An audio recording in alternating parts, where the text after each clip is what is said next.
મારું નામ વિરલ પરમાર છે. હું સાયબર સિક્યુરિટી રિસર્ચર છું. રેગ્યુલર બેસિસમાં અમારી પાસે અલગ ટાઈપના કેસીસ આવતા હોય છે સાયબર ક્રાઇમના, જે બહુ જ વધી ગયા છે રિસેન્ટલી. તો જે સાયબર ક્રાઇમના કેસમાં જે લેટેસ્ટ ચાલી રહ્યા છે એને એ કેસ, એનું નામ છે ડિજિટલ અરેસ્ટ કેસ.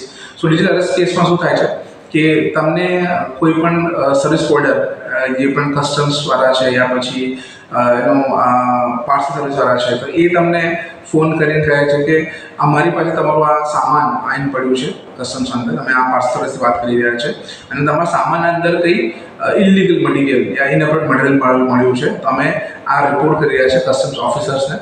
પછી થોડી વાર પછી તમને કસ્ટમ ઓફિસરનો કોલ આવશે કે ભાઈ તમારા સામાન જે તમારા નામે આવ્યું છે એમાં આ ઇલીગલ સબસ્ટન્સ પાડી ગયો છે, મળ્યો છે એમને, અને એના માટે એ લોકો તમને અરેસ્ટ કરવા માંગે છે. પણ હાલમાં જો કે તમે હાલમાં ધ્યાન નથી, તો એટલા માટે તમને ડિજિટલ અરેસ્ટ કરે છે. એટલે એક્ઝામ્પલ, તમે કોલમાં હો, તમને કહેશે કે તમે આ કોલમાં ડિજિટલ અરેસ્ટ થઈ ગયા છો, તમે આ કોલ છોડીને ના જઈ શકો, તમારે કોલ છોડીને જવું હોય તમારે ફાઇન ભરવો પડશે. એમ કરીને તમને કન્વિન્સ કરીને બીવડાવીને તમારે પૈસા કઢાવવામાં આવે છે.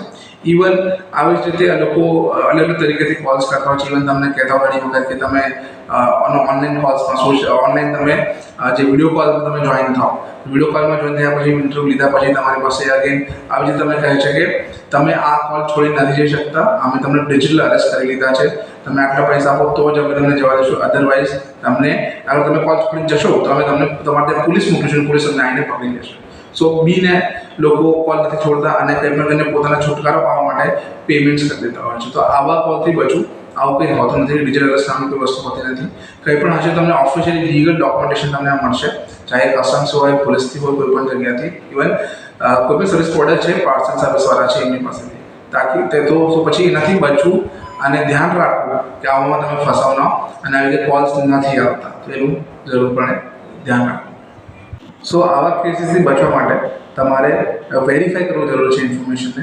સો અગર તમને આવો કોઈ પણ પ્રકારનો કોલ આવે છે તો તમે એ જે કસ્ટમ્સ ડિપાર્ટમેન્ટ છે, કોઈ પર્ટિક્યુલર ઓર્ગેનાઇઝેશન જે નામ આપે છે ત્યાં તમે એની ઓફિશિયલ વેબસાઇટ શોધો, એમના ઓફિશિયલ નંબર્સ હશે, કોન્ટેક્ટ નંબર છે, ઈમેલ્સ હશે, એમાં તમે ઈમેલ કરો યા કોલ કરીને તમે પૂછપરછ કરો કે આ સાચી વાત છે કે ખોટી વાત છે.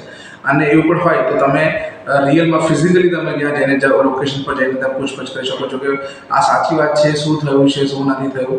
તો એ તમને મદદ કરી સમજાવશે કે આ વસ્તુ શું છે, કેવી રીતે છે, પ્રોસેસ શું છે, અને સાચી વાત છે, ખોટી વાત છે. તો આથી તમે આવા સ્કેમ્સથી, ફ્રોડથી તમે બચી શકો.